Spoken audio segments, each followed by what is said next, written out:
Τώρα, το τελευταίο στάδιο του Κυπριακού, τώρα που η Αμερική λέει ότι θέλει να φύγει από το ΝΑΤΟ, είναι ότι θέλουν να βάλουν την Κύπρο στο ΝΑΤΟ. Εύχομαι το πάρκινγκ να μην ταυτιστεί με το ΝΑΤΟ, γιατί θα χειροτερεύσει κι άλλο η κατάσταση. Εν πάση περιπτώσει, θα μπορούσε πολλά να πει ο καθένας. Εμείς όμως εδώ δεν είμαστε τεχνική υπηρεσία, ούτε τεχνική σύμβουλη, ούτε κάθε λεπτομέρεια.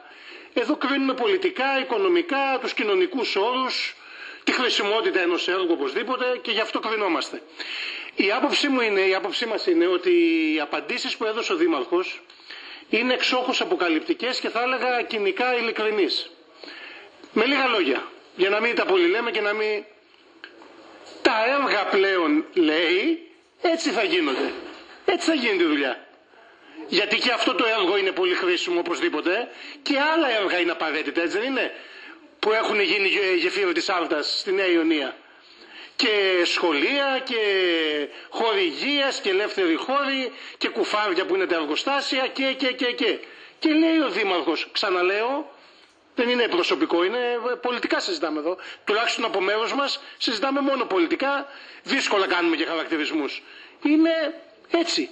Παιδιά, λέει, τα έργα θα γίνονται έτσι. Έτσι θα γίνει τη δουλειά. Θα έρχεται μια εταιρεία, λέει η Δημοτική Αρχή, δεν είναι ΣΔΙΤ. Δεν είναι ΣΔΙΤ, από μια άποψη είναι και κάπως χειρότερο από ΣΔΙΤ. Δηλαδή έρχεται, και αυτό είναι μια απάντηση στο να μην υπάρχουν αυταπάτες και περί του όποιου κρατικού φορέα. Έρχεται δηλαδή η ανώτερη βαθμίδα του κράτους, η περιφέρεια, βάζει μπροστά μια αναπτυξιακή εταιρεία, δηλαδή έναν ιδιώτη, και λέει ή με ληστρικούς όρους ή καληνύχτα. Το πιάσατε το υπονοούμενο? Όχι υπονοούμενο, είναι απευθείας τοποθέτηση. Αυτό είναι το θέμα. Και ανεβάζω και το κόστος, ανεβάζω και ενδεχομένως, λέω εγώ ανεξέλεγκτα, και το κόμιστρο που θα έχει κάποιος δημότης για να αφήσει το αυτοκίνητό του εκεί, και τα λοιπά, και τα λοιπά, και τα λοιπά. Αυτό είναι το θέμα.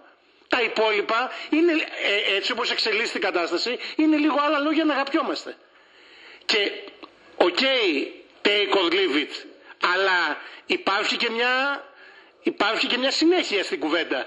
Το ίδιο κράτος για άλλα και τους γραφειοκρατικούς κοπέλους ξεπερνάει και τις χρονοβόρες διαδικασίες ξεπερνάει και κονδύλια και εκατομμύρια δίνει και μας βάζει σε κινδύνους, ή τέλος πάντων επιτελεί έργα ή εργασίες ξένα με τις λαϊκές ανάγκες. Όταν λέω λαϊκές ανάγκες εννοώ βεβαίως και το δικαίωμα που έχει ένας άνθρωπος να σταθμεύει και να αυτό. Οι συγκοινωνίες γενικότερα. Δεν είναι η παιδεία, η υγεία, άλλα πράγματα. Αυτά είναι ξένα, δίνονται εκατομμύρια για τους πολέμους και για τους ενεργειακούς κολοσσούς και για τα μεγάλα μονοπόλια για τις επιχειρήσεις και για ένα ξαναλέω από τα πολλά έργα που έχει ανάγκη εδώ ο λαός μας. Τελικά θα γίνει όπως θα γίνει, αν θα γίνει, και με εξαιρετικά ληστρικούς όρους. Αυτή είναι η απάντηση για την οποία, και ας μην εκπλήσεται κανείς, εμείς τουλάχιστον δεν εκπλησόμαστε, δεν ήρθε το θέμα στο Δημοτικό Συμβούλιο από τη Δημοτική Αρχή. Γι' αυτό δεν ήρθε. Δεν είναι έργο του Δήμου. Δεν είναι έργο του Δήμου. Απλά πράγματα. Μην παίζουμε εδώ την κολοκυθιά. Δεν είναι έργο του Δήμου. Είναι έργο άλλης βαθμίδας του κράτους με σφραγίδα του ιδιώτη. Αυτή είναι η υπόθεση. Και όταν εμείς όμως λέμε ότι το Δημοτικό Συμβούλιο έχει περιοριστεί πάρα πολύ ο ρόλος του, σε περιπτώσεις έχει γίνει και διακοσμητικός, και στο τρίτο θέμα αυτό θα εξελιχθεί παταγωδώς όταν θα το κουβεντιάσουμε, ελπίζω να μην φάμε πολλή ώρα ακόμη, θα αποκαλυφθεί ακόμα πιο περίτρανα αυτό. Άρα εμείς λέμε πως είναι άλλο θέμα το έργο και η χρησιμότητά του και είναι άλλο θέμα οι όροι με τους οποίους γίνεται. Δεν είναι?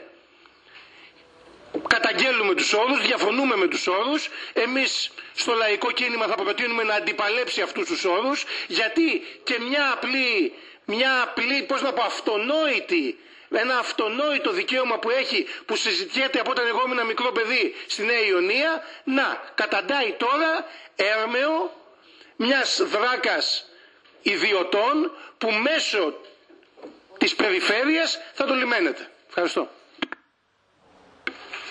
Ο Δήμαρχος, μια παρέμβαση.